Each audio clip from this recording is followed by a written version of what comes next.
Hello ಗೆಳೆಯರೇ, ನಮ್ಮ ಲಾಯ್ಕ್ಸ್ ಪ್ರಸ್ತುತಪಡಿಸುತ್ತಿರುವ ಕನ್ನಡದಲ್ಲಿ ದೈನಂದಿನ ಸುದ್ದಿ ವಿಶ್ಲೇಷಣೆಗೆ ತಮಗೆಲ್ಲರಿಗೂ ಸ್ವಾಗತ. ಇಂದು ನಾವು ನೋಡಲಿದ್ದೇವೆ ಡಿಸೆಂಬರ್ 19, 2025 ದಿ ಹಿಂದೂ ಪತ್ರಿಕೆಯಲ್ಲಿರ್ತಕ್ಕಂಥ ಇಂಪಾರ್ಟೆಂಟ್ ಆರ್ಟಿಕಲ್ಸ್ಗಳನ್ನು. ಇವತ್ತಿನ ಒಂದು ಚರ್ಚೆನಲ್ಲಿ ಇಂಡಿಯಾ ಮತ್ತು ಓಮನ್ ರಿಲೇಷನ್ಗೆ ರಿಲೇಟೆಡ್ ಇರುವಂತೆ ಟ್ರೇಡಲ್ಲಿ ಆಗ್ತಾ ಇರುವಂಥ ಒಂದು ಬದಲಾವಣೆಯನ್ನು ನಾವು ಗಮನಿಸಬಹುದು.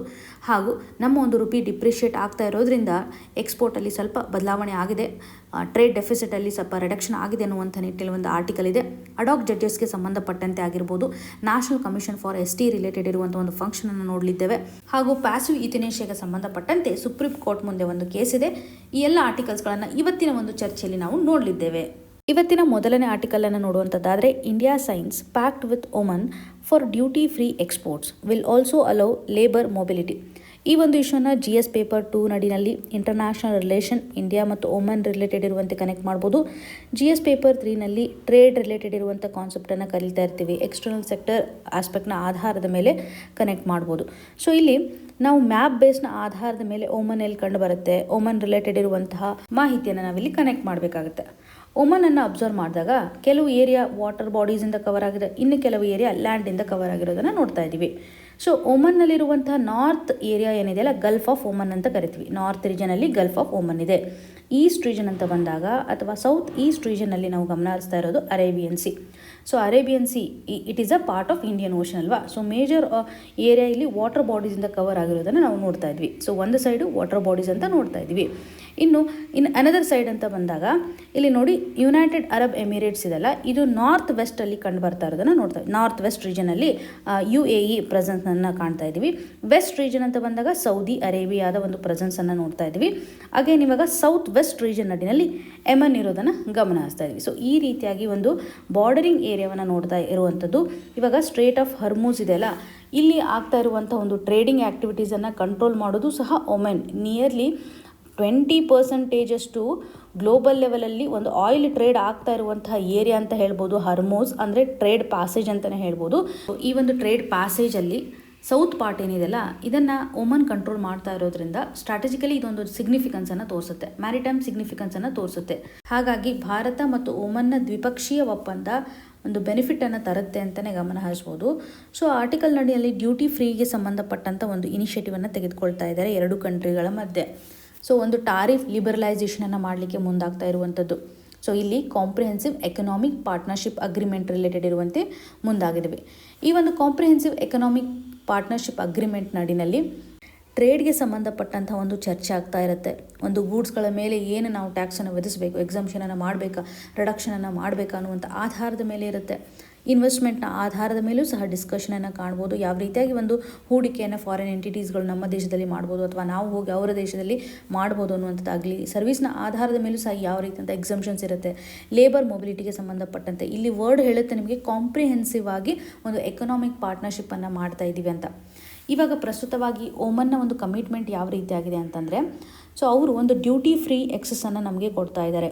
ಡ್ಯೂಟಿ ಫ್ರೀ ಎಕ್ಸೆಸ್ ಅಂತಂದರೆ ಭಾರತದಿಂದ ಹೋಗ್ತಾ ಇರುವಂತಹ ಗೂಡ್ಸ್ಗಳಿಗೆ, ಅಂದರೆ ಭಾರತದಿಂದ ಮಾಡ್ತಾ ಇರುವಂಥ ಒಂದು ಎಕ್ಸ್ಪೋರ್ಟ್ಗಳು ಏನಿರ್ತಲ್ಲ ಓಮನ್ಗೆ, ಇದರಲ್ಲಿ ನಿಯರ್ಲಿ 99.38% ಗೂಡ್ಸ್ಗಳು ಕವರ್ ಆಗುವಂತೆ ಅವರು ಎಕ್ಸಂಪ್ಷನ್ ಮಾಡ್ತಾ ಇರುವಂಥ ಒಂದು ಟಾರಿಫ್ ಲೈನಲ್ಲಿ ಎಕ್ಸಂಪ್ಷನ್ 98.08% ಟಾರಿಫನ್ನು ಎಕ್ಸಂಪ್ಷನ್ ಮಾಡ್ತಾ ಇರೋದಾಗಿ ನಾವು ನೋಡ್ತಾ ಇದ್ವಿ. ಸೊ ಇದರಿಂದ ನಮ್ಗೆ ಗೊತ್ತಾಗುತ್ತೆ ಸಾಕಷ್ಟು ಸೆಕ್ಟರ್ಸ್ಗಳು ಬೆನಿಫಿಟನ್ನು ಪಡೆದುಕೊಳ್ಬೋದು ಅಂತ. ಮೇಜರ್ಲಿ ನಾವು ಅವರಿಗೆ ಕಳಿಸ್ತಾ ಇರುವಂತಹ ಗೂಡ್ಸ್ಗಳಂತಂದರೆ ಜೆಮ್ಸ್ ಆಗಿರ್ಬೋದು, ಜ್ಯುವೆಲರಿ, ಟೆಕ್ಸ್ಟೈಲ್ ಸೆಕ್ಟರಿಂದ ಲೆದರ್ ಆಸ್ಪೆಕ್ಟು, ಫುಟ್ವೇರ್ ಆಗಿರ್ಬೋದು, automobiles, agriculture product, plastic product, ಈ ರೀತಿಯಾಗಿ ಫಾರ್ಮಾ ಸೆಕ್ಟರ್ಗೂ ಸಹ, ಮೆಡಿಕಲ್ ಡಿವೈಸಸ್ಗೂ ಸಹ ಬೆನಿಫಿಟನ್ನು ತೋರಿಸುವಂತೆ ನಾವು ಕಳಿಸ್ತಾ ಇರುವಂಥ ಸಾಕಷ್ಟು ಗೂಡ್ಸ್ಗಳ ಮೇಲೆ ಇವತ್ತು ಡ್ಯೂಟಿ ಫ್ರೀ ಸಿಕ್ಕುತ್ತೆ ಅಂತಲೇ ಹೇಳ್ಬೋದು. ಇದರಿಂದ ನಮ್ಮ ಒಂದು ಎಕ್ಸ್ಪೋರ್ಟ್ ಸ್ಟ್ರಾಂಗ್ ಆಗುತ್ತೆ.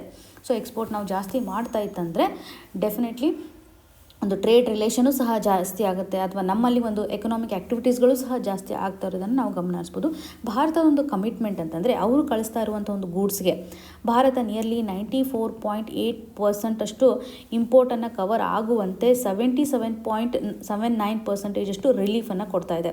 ಟ್ಯಾರಿಫಲ್ಲಿ ಆಗ್ತಾ ಇರುವಂಥ ಒಂದು ರಿಲೀಫು ನಿಯರ್ಲಿ 77.79% ಅಂತ ಗಮನ ಹರಿಸ್ಬೋದು. ಸೊ ಅವ್ರು ಕಳಿಸ್ತಾ ಇರುವಂಥ ಆಲ್ಮೋಸ್ಟ್ 97% ಗೂಡ್ಸ್ಗಳು ಕವರ್ ಆಗ್ತಾ ಇರೋದನ್ನು ನಾವು ನೋಡ್ತಾ ಇದ್ದೀವಿ. ಸೊ ಇದರಲ್ಲಿ basically dairy, tea, coffee, rubber, tobacco ಆಗಿರ್ಬೋದು, ಜ್ಯುವೆಲರಿ, ಗೋಲ್ಡ್ ರಿಲೇಟೆಡ್ ಇರುವಂತೆ ಸಮ್ ಲೇಬರ್ ಇಂಟೆನ್ಸಿವ್ ಗೂಡ್ಸ್ ಆಗಿರ್ತಕ್ಕಂಥ ಫುಟ್ವೇರ್, ಈ ರೀತಿಯಾಗಿ ಒಂದು ಎಕ್ಸಂಪ್ಷನನ್ನು ಕೊಡ್ತಾ ಇದ್ದಾರೆ. ಸೊ ಪರ್ಟಿಕ್ಯುಲರ್ಲಿ ಒಂದು ಟ್ರೇಡ್ ಓಪನ್ನೆಸ್ ಆಗುತ್ತೆ ಅಂತ ಹೇಳ್ಬೋದು. ಭಾರತ ಇಲ್ಲಿ ಸ್ವಲ್ಪ ರಿಸ್ಟ್ರಿಕ್ಷನ್ ಹಾಕಿದೆ, ಬಿಕಾಸ್ ಡೊಮೆಸ್ಟಿಕಲಿ ಒಂದು ಪ್ರೊಟೆಕ್ಷನನ್ನು ಮಾಡಬೇಕಲ್ಲ, ಡೊಮೆಸ್ಟಿಕ್ ಪ್ರೊಡ್ಯೂಸರ್ಗೆ ಬರ್ತಾ ಇರುವಂಥ ಒಂದು ಪ್ರೊಟೆಕ್ಷನ್. ಸೊ ಅದರ ಆಧಾರದ ಮೇಲೆ ಭಾರತ ಒಂದು ಸ್ವಲ್ಪ ಅವ್ರು ಕಂಪೇರ್ ಮಾಡಿದರೆ ಕಡಿಮೆ ಎಕ್ಸಂಪ್ಷನನ್ನು ಕೊಟ್ಟಿದೆ ಅಂತ ಹೇಳ್ಬೋದು. ಹಾಗೂ ಸರ್ವಿಸ್ ಟ್ರೇಡ್, ಲೇಬರ್ ಮೊಬಿಲಿಟಿಗೆ ಸಂಬಂಧಪಟ್ಟಂತೆಯೂ ಸಹ ಕಮಿಟ್ಮೆಂಟನ್ನು ಇಲ್ಲಿ ಎನ್ಹಾನ್ಸ್ ಮಾಡಿದ್ದಾರೆ. Particularly intra corporate transfer quota ಅಂತ ನೋಡ್ಬೋದು. ಸೊ ಇಲ್ಲಿ ಒಮನ್ ಬೇಸ್ಡ್ ಒಂದು ಕಂಪನಿ ಭಾರತದಲ್ಲಿ ಬ್ರಾಂಚನ್ನು ಓಪನ್ ಮಾಡ್ತಕ್ಕಂಥ ಸಂದರ್ಭದಲ್ಲಿ ಇಲ್ಲಿ ಟ್ರಾನ್ಸ್ಫರ್ ಕಂಡೀಷನ್ಸ್ ಏನಿರುತ್ತಲ್ಲ, ಮೊದಲು 20% ಅಷ್ಟು ಇಲ್ಲಿರುವಂಥ specialist, trainer, manager, whatever there ಎಂಪ್ಲಾಯಿಯನ್ನು ಸೆಂಡ್ ಮಾಡುವಂಥ ಸಂದರ್ಭದಲ್ಲಿ 20% ಇರೋದನ್ನು 50%ಗೆ ಎನ್ಹಾನ್ಸ್ ಮಾಡಿದ್ದಾರೆ ಅಂತಲೇ ಹೇಳ್ಬೋದು. ಟ್ರಾನ್ಸ್ಫರ್ ಮಾಡುವಂಥ ಸಂದರ್ಭದಲ್ಲಿ ಕಾರ್ಪೊರೇಟ್ ಕಂಪನಿಗಳು ಅಪ್ ಟು 50% ಅಷ್ಟು ಟ್ರಾನ್ಸ್ಫರ್ ಕೋಟಾದಿಂದ ಬೆನಿಫಿಟನ್ನು ಪಡೆದುಕೊಳ್ಳಬಹುದು. ಸೊ ಸರ್ವಿಸ್ ಸಪ್ಲೈಸ್ಗೆ ಸಂಬಂಧಪಟ್ಟಂತೆ ಇವಾಗ ಅವರು ಬಂದಿರ್ತಾರಲ್ಲ, ಭಾರತದಲ್ಲಿ ಆಗಿರ್ಬೋದು, ಕಂಟ್ರಿ ನಡುವೆ ಬಂದಿರತಕ್ಕಂಥ ಆಸ್ಪೆಕ್ಟ್ ನಡಿನಲ್ಲಿ ಸ್ಟೇ ಮಾಡ್ತಕ್ಕಂಥ ಸಂದರ್ಭದಲ್ಲಿ ಮೊದಲು 90 ಡೇಸ್ ಮಾತ್ರ ಸ್ಟೇ ಮಾಡಲಿಕ್ಕೆ ಅಲೋ ಮಾಡ್ತಿದ್ರು. ಇವಾಗ 2 ಇಯರ್ಸ್ಗೆ ಎಕ್ಸ್ಟೆನ್ಷನ್ ಮಾಡಿದ್ದಾರೆ. ಅಗೇನ್ ಫರ್ದರ್ 2 ಇಯರ್ಸು ಸಹ ಎಕ್ಸ್ಟೆನ್ಷನ್ ಮಾಡಬಹುದು, ಪಾಸಿಬಿಲಿಟಿ ಇದೆ. ಸೊ 4 ಇಯರ್ಸ್ ತನಕ ಅವರು ಇರ್ಬೋದು ಅಂತ ನಾವಿಲ್ಲಿ ಗಮನ ಹರಿಸ್ಬೋದು. 2 ಇಯರ್ಸ್ ಎಡಿಷನಲ್ ಎಕ್ಸ್ಟೆನ್ಷನ್ನು ಸಹ ಇಲ್ಲಿ ಕೊಟ್ಟಿದ್ದಾರೆ. ಸೊ ಎಂಟ್ರಿ ಮಾಡುವಂಥ ಸಂದರ್ಭದಲ್ಲಿ ಅಥವಾ ಸ್ಟೇ ಆಗ್ತಕ್ಕಂಥ ಸಂದರ್ಭದಲ್ಲಿ ಕಂಡೀಷನ್ಸ್ಗಳೇನೈತಲ್ಲ, ಇಲ್ಲಿ ಸ್ವಲ್ಪ ಲಿಬರಲ್ ಮಾಡಿದ್ದಾರೆ. ಸ್ಕಿಲ್ಡ್ ಪ್ರೊಫೆಷನಲ್ಸ್ಗೆ ಸಂಬಂಧಿಸಿದಂತೆ ಆಗಿರ್ಬೋದು ಅಥವಾ ಕೀ ಸರ್ವಿಸಸ್ ಸೆಕ್ಟರ್ಗೆ ಸಂಬಂಧಪಟ್ಟಂತೆ ಒಂದು ಲಿಬರ್ಟಿಯನ್ನು ಕೊಟ್ಟಿದ್ದಾರೆ, ಲಿಬರಲ್ ಕಂಡೀಷನ್ಸನ್ನು ಕಾಣ್ಬೋದು. ಸೊ ಇದರಿಂದ ಭಾರತದಲ್ಲಿರುವಂಥ IT ಪ್ರೊಫೆಷನಲ್ಸ್ಗಳಾಗಿರ್ಬೋದು, ಇಂಜಿನಿಯರ್ಸ್ಗಳಾಗಿರ್ಬೋದು, ಹೆಲ್ತ್ ಕೇರ್ ವರ್ಕರ್ಸ್ಗಳಾಗಿರ್ಬೋದು, ಪ್ರೊಫೆಷನಲ್ ಸರ್ವಿಸ್ ಪ್ರೊವೈಡರ್ಸ್ಗಳಾಗಿರ್ಬೋದು, ಎಲ್ಲರೂ ಸಹ ಬೆನಿಫಿಟನ್ನು ಪಡೆದುಕೊಳ್ಬೋದು. ಎರಡು ಕಂಟ್ರಿಗಳ ಮಧ್ಯೆ ಎಕನಾಮಿಕ್ ಸಿಗ್ನಿಫಿಕೆನ್ಸ್ ಅಂತ ನೋಡಿದಾಗ ಟ್ರೇಡ್ ಕಂಟೆಕ್ಸ್ನ ಆಧಾರದ ಮೇಲೆ ಎಕ್ಸ್ಪೋರ್ಟ್ ರಿಲೇಟೆಡ್ ಇರುವಂತೆ ಒಂದು ಅಗ್ರಿಮೆಂಟನ್ನು ಹಾಕ್ಕೊಂಡಿದೆ. ಅಂದರೆ ಪರ್ಟಿಕ್ಯುಲರ್ಲಿ ಭಾರತ ಮತ್ತು ಒಮನ್ ಮಧ್ಯೆ ಇರುವಂಥ ಒಂದು ಟ್ರೇಡ್ ಆಸ್ಪೆಕ್ಟ್, ನಾವು ಎಕ್ಸ್ಪೋರ್ಟ್ ಮಾಡ್ತಾ ಇರುವಂಥದ್ದು $4.06 ಬಿಲಿಯನ್ ಅಷ್ಟು ನಾವು ಎಕ್ಸ್ಪೋರ್ಟ್ ಮಾಡ್ತಾ ಇದ್ದೀವಿ. ಇಂಪೋರ್ಟ್ ಅಂತ ಬಂದಾಗ $6.5 ಬಿಲಿಯನ್ ಅಷ್ಟು ಇಂಪೋರ್ಟನ್ನು ಮಾಡ್ಕೋತಾ ಇದ್ದೀವಿ. ಜೊತೆಗೆ ಒಟ್ಟಾರೆಯಾಗಿರುವಂಥ ಎಕ್ಸ್ಪೋರ್ಟ್ ಇಂಪೋರ್ಟ್ ನೋಡಿದಾಗ ನಿಯರ್ಲಿ 0.9% ಅಷ್ಟು ಎಕ್ಸ್ಪೋರ್ಟ್ ನಡಿಯಲ್ಲಿ ಒಮನ್ ಕಾಂಟ್ರಿಬ್ಯೂಷನ್ ಮಾಡ್ತಾ ಇರೋದಂತ, ಹಾಗೂ ಇಂಪೋರ್ಟ್ ಅಂತಲೂ ಬಂದಾಗ 0.9% ಅಷ್ಟು ಇಂಪೋರ್ಟನ್ನು ಒಮನ್ನಿಂದ ನಾವು ಮಾಡ್ಕೋತಾ ಇದ್ದೀವಿ. ಹೀಗಾಗಿ ನಮ್ಮ ಒಂದು ಸ್ಟ್ರಾಟಜಿಕ್ ಟ್ರೇಡ್ ವಾಲ್ಯೂಮ್ ಎಷ್ಟು ಮಟ್ಟಿಗಿದೆ ಅಂತ ನಮಗೆ ಕ್ಲಿಯರಾಗಿ ಒಂದು ಐಡಿಯಾ ಸಿಗುತ್ತೆ. ಇವಾಗ ಪ್ರಸ್ತುತವಾಗಿ ಕಾಂಪ್ರಿಹೆನ್ಸಿವ್ಲಿ ಮತ್ತೆ ನಾವು ಇನ್ವೆಸ್ಟ್ಮೆಂಟನ್ನು ಎನ್ಹಾನ್ಸ್ ಮಾಡೋದಾಗಲಿ, ಟ್ರೇಡನ್ನು ಎನ್ಹಾನ್ಸ್ ಮಾಡುವಂಥದ್ದಾಗಲಿ, ಸರ್ವಿಸ್ ರಿಲೇಟೆಡ್ ಇರುವಂತೆ ಲೇಬರ್ ಮೊಬಿಲಿಟಿಗೆ ಸಂಬಂಧಪಟ್ಟಂತೆ ಒಂದು ಎಂಗೇಜ್ಮೆಂಟನ್ನು ಎನ್ಹಾನ್ಸ್ ಮಾಡ್ತಾ ಇದ್ದೀವಿ ಅಂತ.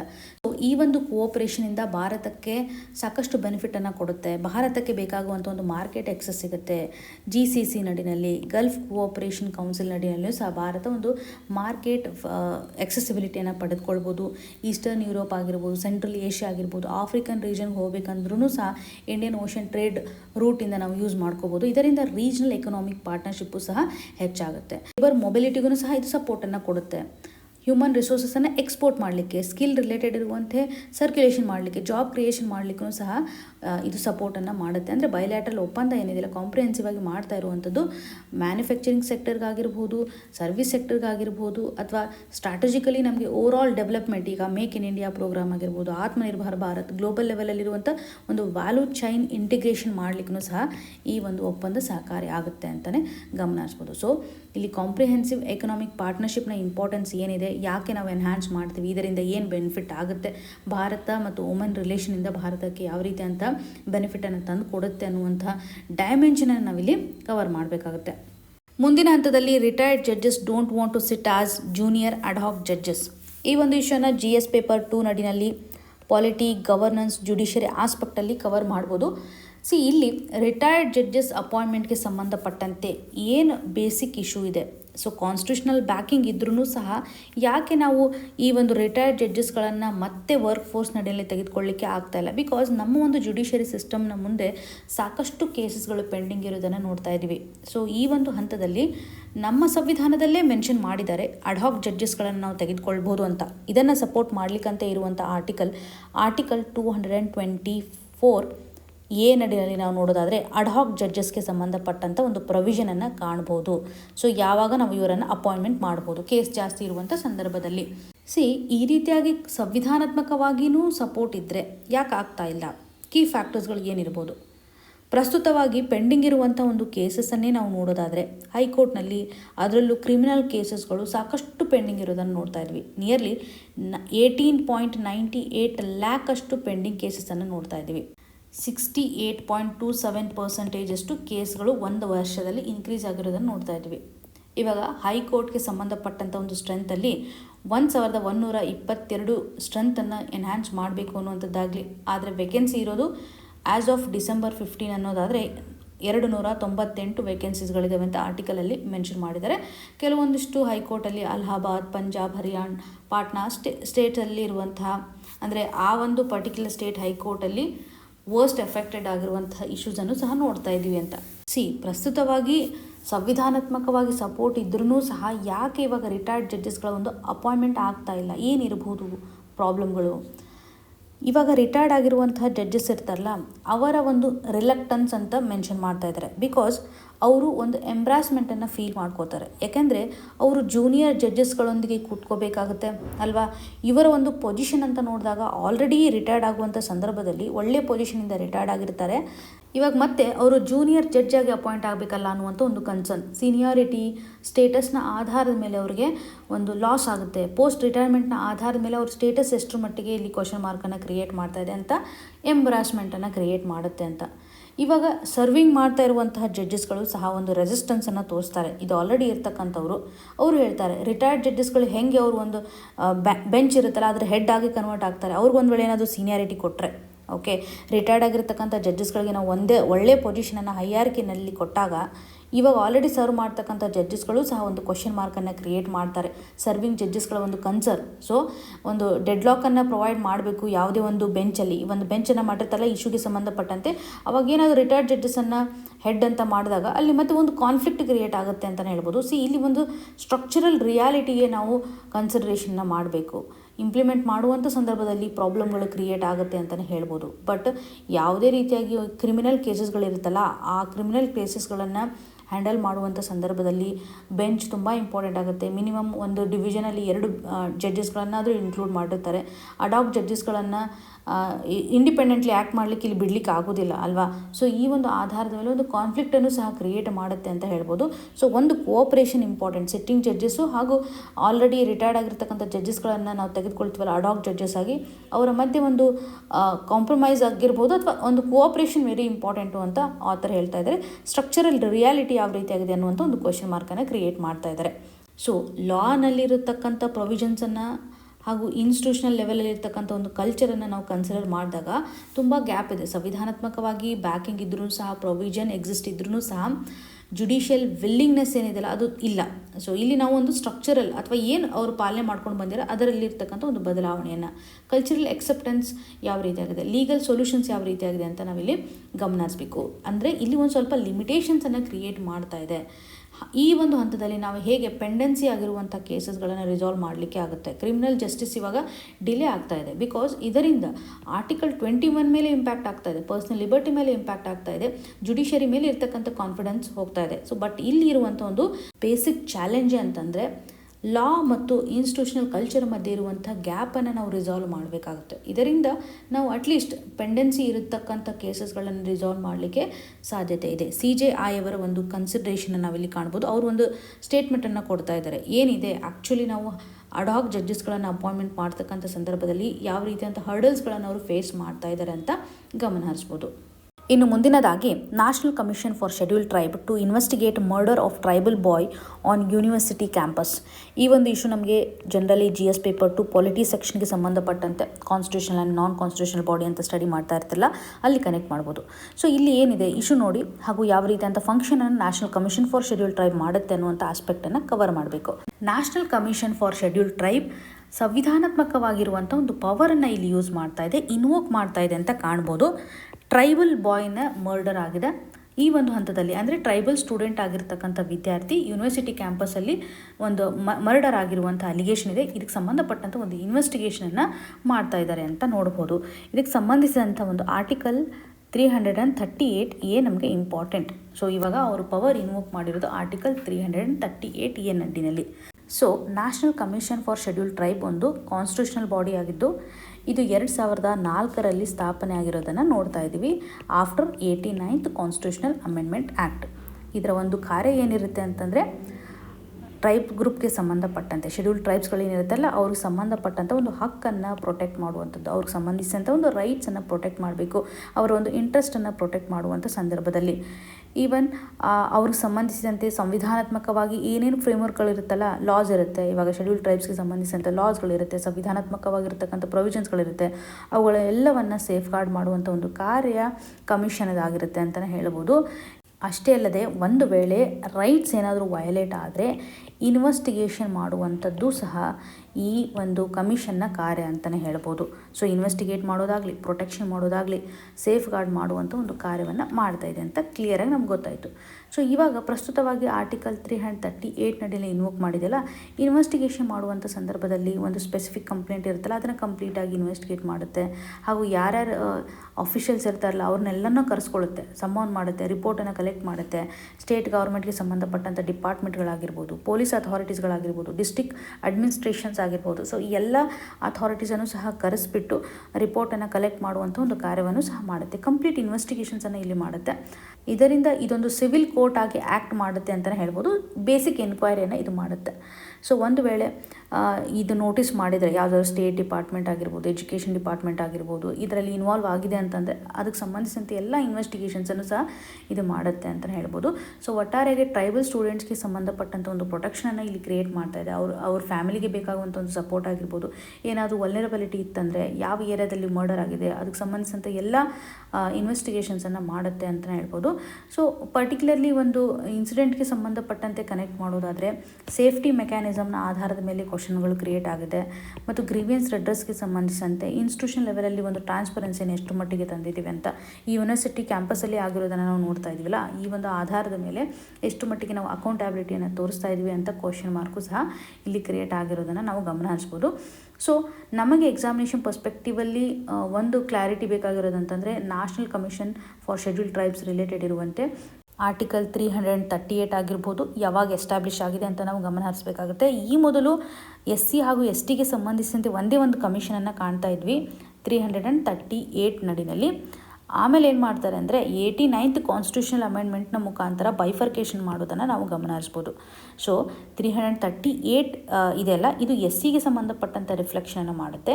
338A ಏನಿದೆಯಲ್ಲ, ಇದು ಶೆಡ್ಯೂಲ್ಡ್ ಟ್ರೈಬ್ಸ್ಗೆ ಸಂಬಂಧಪಟ್ಟಂತೆ ಒಂದು ಕಮಿಷನ್ ಆಗಿ ಕನ್ಸಿಡರ್ ಮಾಡ್ಬೋದು. ಅಂದರೆ ಬೇರೆ ಬೇರೆ ರೀತಿಯಾದಂಥ ಒಂದು ರೈಟ್ ಆಗಿರ್ಬೋದು ಅಥವಾ ಅವ್ರಿಗೆ ಸಂಬಂಧಪಟ್ಟಂತೆ ಪ್ರೊವಿಷನ್ಸ್ಗಳನ್ನು ಸೇಫ್ ಗಾರ್ಡ್ ಮಾಡುವಂಥ ನಿಟ್ಟಿನಲ್ಲಿ ಕಾರ್ಯವನ್ನು ನಿರ್ವಹಿಸ್ತವೆ ಅಂತಲೇ ಹೇಳ್ಬೋದು.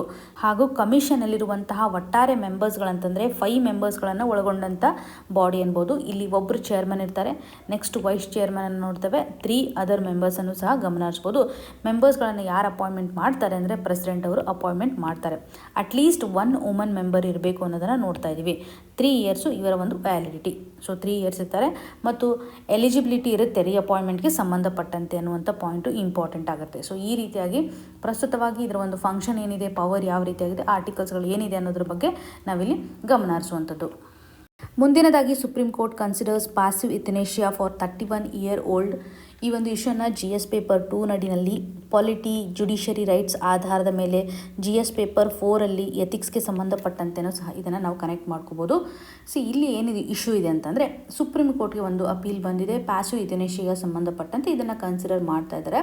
31 ವರ್ಷ ಇರ್ತಕ್ಕಂಥ ಒಬ್ಬ ವ್ಯಕ್ತಿ ಆಲ್ರೆಡಿ ಕೋಮಾದಲ್ಲಿ 13 ವರ್ಷ ಕಳೆದಿದ್ದಾನೆ. ಹಾಗಾಗಿ ಅವ್ರಿಗೆ ಈ ಒಂದು ಯುಥನೇಷಿಯಾಗೆ ಸಂಬಂಧಿಸಿದಂತೆ ಡಿಸಿಷನ್ನ ತೆಗೆದುಕೊಳ್ಬೇಕಾಗಿದೆ.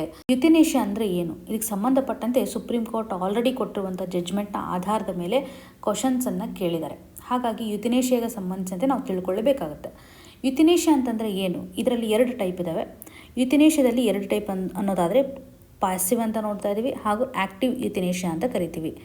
ಯುಥನೇಷಿಯಾ ಅಂತಂದರೆ ವೆರಿ ಸಿಂಪಲ್. ಇವಾಗ ಒಬ್ಬ ವ್ಯಕ್ತಿಗೆ ಏನಾದರೂ ಡಿಸೀಸ್ ಬಂದಿದೆ ಅಂತಂದರೆ ಅದನ್ನು ಕ್ಯೂರ್ ಮಾಡಲಿಕ್ಕೆ ಆಗೋದಿಲ್ಲ.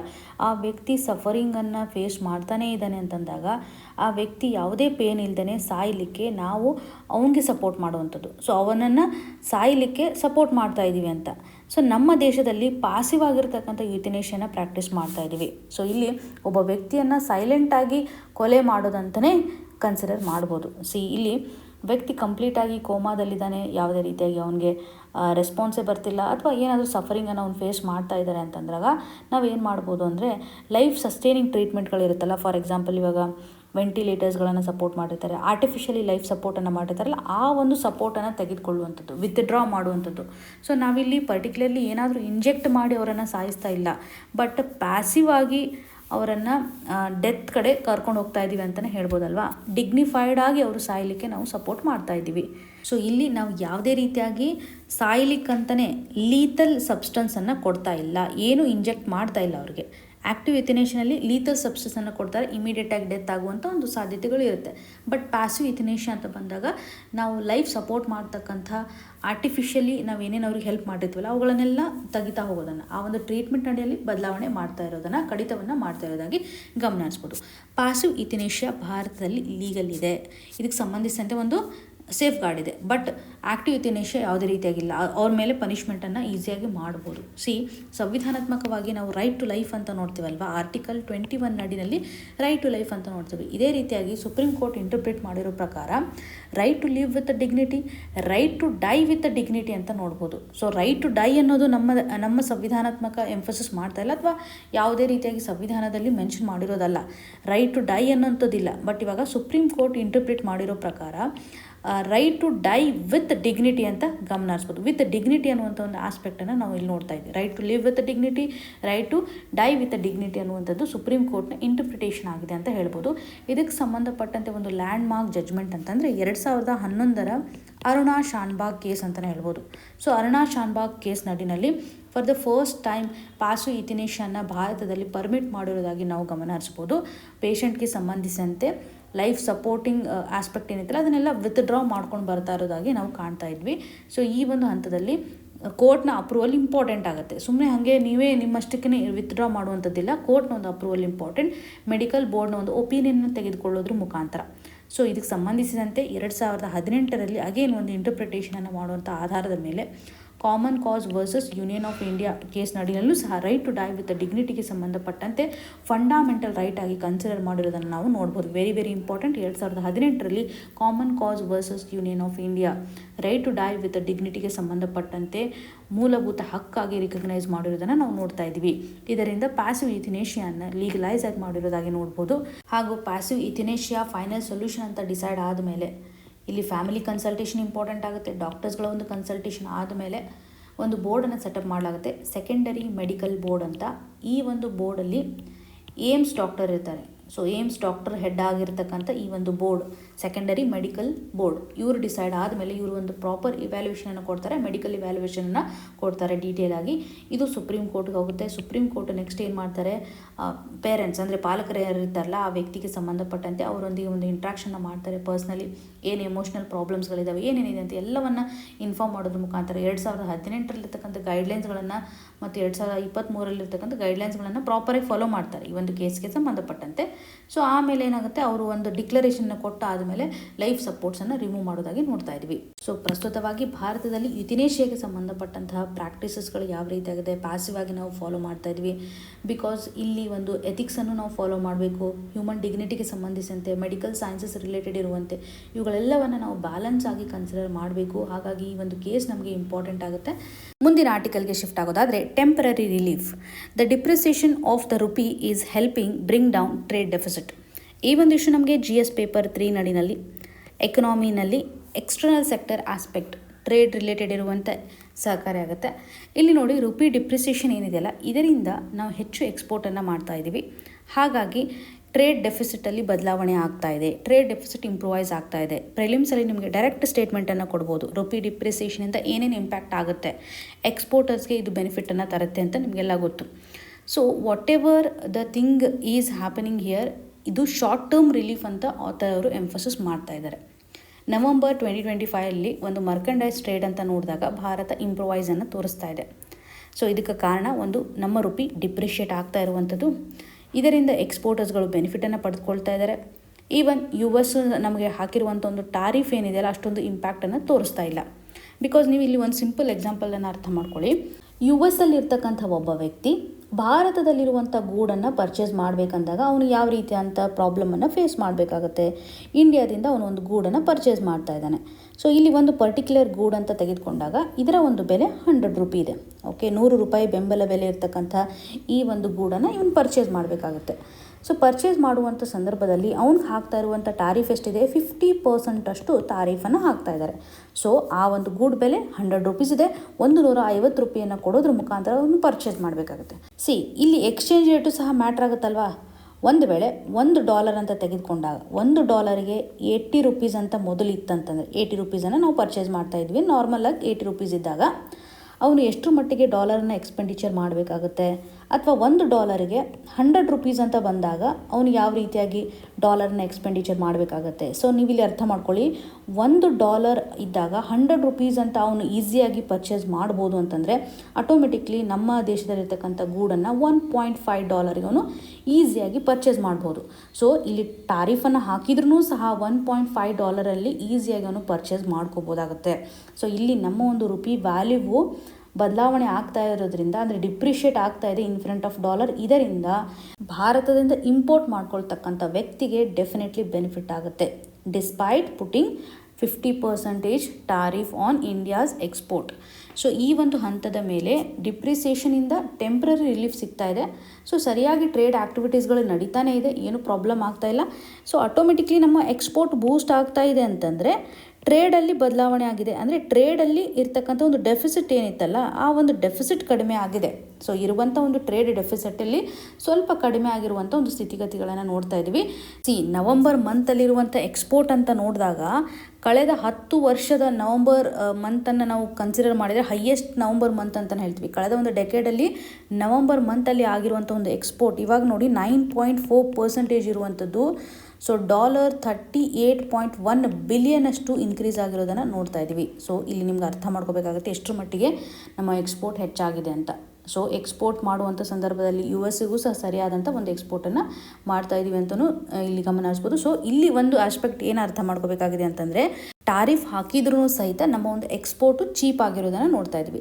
ಡಿಪ್ರಿಸಿಯೇಷನ್ ಆಗ್ತಾ ಇರೋದ್ರಿಂದ, ರುಪಿ ಡಿಪ್ರಿಸಿಯೇಷನ್ ಆಗ್ತಾ ಇರೋದ್ರಿಂದ ಎಕ್ಸ್ಪೋರ್ಟ್ ಚೀಪ್ ಆಗುತ್ತೆ ಅನ್ನುವಂಥ ಒಂದು ಕ್ಲಾರಿಟಿ ಆಗುತ್ತೆ. ಇದರಿಂದ ನಮ್ಮ ಟ್ರೇಡ್ ಡೆಫಿಸಿಟಲ್ಲಿ ಬದಲಾವಣೆ ಆಗ್ತಾ ಇದೆ.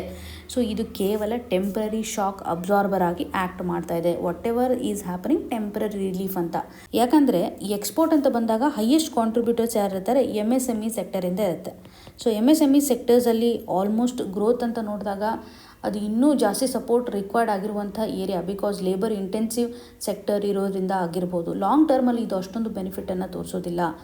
ಸೊ ಗ್ರ್ಯಾಜುವಲಿ ಇದು ಡಿಕ್ಲೈನ್ ಆಗುವಂಥ ಸಾಧ್ಯತೆ ಇದೆ. ಸೊ ಕೆಲವೊಂದಿಷ್ಟು ರಿಪೋರ್ಟ್ ಹೇಳುತ್ತೆ ಜನವರಿ ಟೈಮಲ್ಲಿ ಆಲ್ಮೋಸ್ಟ್ ಡಿಕ್ಲೈನ್ ಆಗ್ಬೋದು ಅನ್ನುವಂಥ ನಿಟ್ಟಿನಲ್ಲಿ, ಅಂದರೆ MSMEಸಿಂದ ಬರ್ತಾ ಇರುವಂಥ ಒಂದು ಔಟ್ಪುಟ್ಗೆ ಸಂಬಂಧಪಟ್ಟಂತೆ ರಿಪೋರ್ಟ್ ಇಂಡಿಕೇಶನ್ ಮಾಡೋದನ್ನು ನಾವು ನೋಡ್ತಾ ಇದ್ದೀವಿ. ಸೊ ಇಂಪೋರ್ಟು ಸಹ ಇವಾಗ ಡಿಕ್ಲೈನ್ ಆಗುವಂಥ ಒಂದು ಸಾಧ್ಯತೆ ಇರುತ್ತೆ. ವೀಕ್ ಡಿಮ್ಯಾಂಡ್ ಇವಾಗ ಕ್ರಿಯೇಟ್ ಆಗಿಬಿಡುತ್ತೆ. ಆಟೋಮೆಟಿಕ್ಲಿ ಇಂಪೋರ್ಟ್ ಯಾಕೆ ಫೆಲ್ ಡೌನ್ ಆಗುತ್ತೆ ಅಂತಂದರೆ ಈ ಒಂದು ಸಂದರ್ಭದಲ್ಲಿ ವೀಕ್ ಡಿಮ್ಯಾಂಡ್ ಆಗುತ್ತೆ. ಮನಿ ಡಿಪ್ರಿಸಿಯೇಷನ್ ಆಗ್ತಾ ಇರೋದ್ರಿಂದ ವೀಕ್ ಡಿಮ್ಯಾಂಡ್ ಕ್ರಿಯೇಟ್ ಆಗೋದ್ರಿಂದ, ಸೊ ಪರ್ಟಿಕ್ಯುಲರ್ಲಿ ಡೊಮೆಸ್ಟಿಕ್ ಡಿಮ್ಯಾಂಡೇ ಇಲ್ಲ ಅಂತಂದ ಮೇಲೆ ನಾವು ಹೇಗೆ ಪ್ರೊಡಕ್ಷನನ್ನು ಮಾಡ್ತೀವಿ, ಡೊಮೆಸ್ಟಿಕ್ ಕೆಪಾಸಿಟಿನಲ್ಲಿ ಸ್ವಲ್ಪ ಬದಲಾವಣೆ ಆಗ್ತಾ ಇರೋದನ್ನು ನೋಡ್ತಾ ಇದ್ದೀವಿ. ಸೊ ಪರ್ಟಿಕ್ಯುಲರ್ಲಿ ಇವಾಗ GST ರೇಟ್ ಕಟ್ಸ್ನಲ್ಲೂ ಸಹ ಬದಲಾವಣೆ ಆಗಿರೋದನ್ನು ನಾವು ನೋಡ್ತಾ ಇದ್ದೀವಿ. GST ಕಟ್ ಆಗ್ತಾ ಇರೋದ್ರಿಂದ ಇಂಪೋರ್ಟು ಸಹ ಡೌನ್ ಆಗಿರೋದನ್ನು ಗಮನ ಹರಿಸ್ತಾ ಇದ್ದೀವಿ. ಸ್ಟ್ರಕ್ಚರಲ್ ಕನ್ಸರ್ನ್ ಇದೆ ಇಲ್ಲಿ. ಟ್ರೇಡ್ ಡೆಫಿಸಿಟನ್ನು ನಾವು ಸ್ಟ್ರಕ್ಚರಲ್ ಲೆವೆಲಲ್ಲಿ ಬದಲಾವಣೆ ಮಾಡಬೇಕು ಹೊರತಾಗಿ ರುಪಿ ಡಿಪ್ರಿಸಿಯೇಷನ್ ಇದು ಟೆಂಪ್ರರಿ ಅಂತ ಆಥರ್ ಅವರು ಹೇಳ್ತಾ ಇದ್ದಾರೆ. ನಾವು ಎಕ್ಸ್ಪೋರ್ಟ್ ಮೇಲೆ ಹೆಚ್ಚು ಫೋಕಸನ್ನು ಮಾಡಬೇಕು. ಎಕ್ಸ್ಟರ್ನಲ್ ಟಾರಿಫ್ ಹಾಕಿದರೂ ಸಹ, ಎಕ್ಸ್ಚೇಂಜ್ ರೇಟಲ್ಲಿ ಬದಲಾವಣೆ ಆದ್ರೂ ಸಹ ನಾವು ಸ್ಟ್ರಾಂಗ್ ಆಗಿ ನಮ್ಮ ಒಂದು ಪ್ರೊಡಕ್ಷನ್ ಮೇಲೆ ಆಗಿರ್ಬೋದು ಅಥವಾ ಸಪ್ಲೈ ಚೈನ್ಗೆ ಕಾಂಟ್ರಿಬ್ಯೂಷನ್ ಮಾಡ್ತೀವಿ ಅಂತ ಏನು ಅಂದ್ಕೊಂಡಿದ್ದೀವಿ, ಇವುಗಳೆಲ್ಲವನ್ನು ಅಬ್ಸರ್ವ್ ಮಾಡಲಿಕ್ಕೆ ಡೊಮೆಸ್ಟಿಕ್ ಲೆವೆಲಲ್ಲಿ ನಾವು ಸೆಕ್ಟರ್ ವೈಸ್ ಫೋಕಸನ್ನು ಮಾಡಬೇಕು ಅಂತ ಪಾಲಿಸಿ ಲೆವೆಲಲ್ಲೂ ಸಹ ಒಂದು ಸರ್ಟೆನಿಟಿ ತರಬೇಕು. ಇವಾಗ US ಟ್ರೇಡ್ ರಿಲೇಟೆಡ್ ಇರುವಂಥ ಏನೇ ಪಾಲಿಸಿ ಬದಲಾವಣೆ ಮಾಡಿದ್ರೂ ಸಹ ನಾವು ಟೆಂಪ್ರರಿಯಾಗಿ ರೆಸ್ಪಾನ್ಸ್ ಮಾಡ್ಬೋದೇ ಹೊರತಾಗಿ ಒಂದು ಬಯೋಲ್ಯಾಟ್ರಲ್ ಕೋಆಪರೇಷನ್ ಮುಖಾಂತರ ಇದನ್ನು ರಿಡಕ್ಷನ್ ಮಾಡಬೇಕು ಸ್ಟ್ರಕ್ಚರಲ್ ಚೇಂಜಸ್ ನಡಿನಲ್ಲಿ. ಸೊ ಇಲ್ಲಿ ನೀವು ಅರ್ಥ ಮಾಡ್ಕೋಬೇಕಾಗಿರೋದು, ಆರ್ಟಿಕಲಲ್ಲಿ ಸಜೆಷನ್ ಮಾಡಿರೋ ಪ್ರಕಾರ ಪಾಸಿಟಿವ್ ಸ್ಟೆಪ್ಸ್ ಇದೆ. ಸೊ ಎಕ್ಸ್ಪೋರ್ಟ್ ಪ್ರಮೋಷನ್ ಆಗುತ್ತೆ, ಬಟ್ ಎಕ್ಸ್ಪೋರ್ಟ್ ಪ್ರಮೋಷನ್ ಮಾಡಲಿಕ್ಕೆ ನಾವು ಡಿಪ್ರಿಸಿಯೇಷನ್ ಒಂದೇ ದಾರಿ ಅಲ್ಲ, ಬೇರೆ ರೀತಿಯಾಗಿ ನಾವು ಸಪೋರ್ಟನ್ನು ಮಾಡಬೇಕು. ಎಕ್ಸ್ಪೋರ್ಟ್ ರಿಲೇಟೆಡ್ ಇರುವಂತೆ ಇನ್ಸೆಂಟಿವ್ಸನ್ನು ಕೊಡುವಂಥದ್ದಾಗಲಿ, so production linked incentive schemes ಎಲ್ಲ ಇರುತ್ತಲ್ಲ, ಸೊ ಅದರ ಆಧಾರದ ಮೇಲೆ ಸ್ವಲ್ಪ ರಿವ್ಯಾಂಪ್ ಮಾಡಬೇಕು ಅನ್ನುವಂಥದ್ದಾಗಲಿ, ಏನು ಗ್ಯಾಪ್ ಇದೆ ಅದನ್ನು ಐಡೆಂಟಿಫೈ ಮಾಡಿ ಮಾಡಬೇಕು. ಸೊ ಇದೇನೇ ಇದ್ದರೂ ಟೆಂಪ್ರರಿ ರಿಲೀಫ್ ಅಂತಲೇ ನಾವಿಲ್ಲಿ ಗಮನ ಹರಿಸುವಂಥದ್ದು. ಸೊ ಎಕ್ಸಾಮಿನೇಷನ್ ಪರ್ಸ್ಪೆಕ್ಟಿವಲ್ಲಿ ಅದರಲ್ಲೂ ಈ ಒಂದು ಎಕ್ಸ್ಟರ್ನಲ್ ರಿಸ್ಕ್ ಫ್ಯಾಕ್ಟರ್ಗೆ ಸಂಬಂಧಿಸಿದಂತೆ ನಾವು ನೋಡಿದಾಗ US ಯಾವ ರೀತಿಯಾಗಿ ಟ್ಯಾರಿಫನ್ನು ಹಾಕಿದೆ. ಸೊ ಭಾರತನೂ ಸಹ ಈ ಒಂದು ಇಶ್ಯೂಗೆ ಸಂಬಂಧಪಟ್ಟಂತೆ ಸ್ವಲ್ಪ ನ್ಯೂಟ್ರಾಲಿಟಿಯನ್ನು ತೋರಿಸ್ತಾ ಇದೆ. ಅದರಲ್ಲೂ ನಮ್ಮ ಒಂದು ರುಪಿ ಡಿಪ್ರಿಸಿಯೇಷನ್ ಆಗ್ತಾ ಇರೋದ್ರಿಂದ ಸ್ವಲ್ಪ ಮಟ್ಟಿಗೆ ಒಂದು ಟ್ರೇಡ್ ಡೆಫಿಸಿಟಲ್ಲಿ ಆಗ್ತಾ ಇರುವಂಥ ಬದಲಾವಣೆ ಈ ಒಂದು ಇಶ್ಯೂಗೆ ಸಂಬಂಧಪಟ್ಟಂತೆ ಬೇಕಾಗಿರುವಂಥ ಕ್ಲಾರಿಟಿ. ಇಲ್ಲಿ ನಿಮಗೆ ಒಂದು ಸಿಂಪಲ್ ಕ್ವಶನನ್ನು ಕೇಳುವಂಥದ್ದಾದರೆ, ನಾವು ಯಾವ ರಾಷ್ಟ್ರದೊಂದಿಗೆ ಹೈಯೆಸ್ಟ್ ಟ್ರೇಡ್ ಡೆಫಿಸಿಟನ್ನು ಹೊಂದಿದ್ದೇವೆ ಅಂತ ಕಮೆಂಟ್ ಸೆಕ್ಷನಲ್ಲಿ ಮೆನ್ಷನ್ ಮಾಡಿ. ನಿಮ್ಗೆ ಏನೇ ಕನ್ಸರ್ನ್ ಇದ್ರೂ ಸಹ ನಮಗೆ ಕಮೆಂಟ್ನ ಮುಖಾಂತರ ತಿಳಿಸಿಕೊಡಿ ಅಂತ ಹೇಳ್ತಾ ಆಲ್ ದ ವೆರಿ ಬೆಸ್ಟ್. ಧನ್ಯವಾದಗಳು.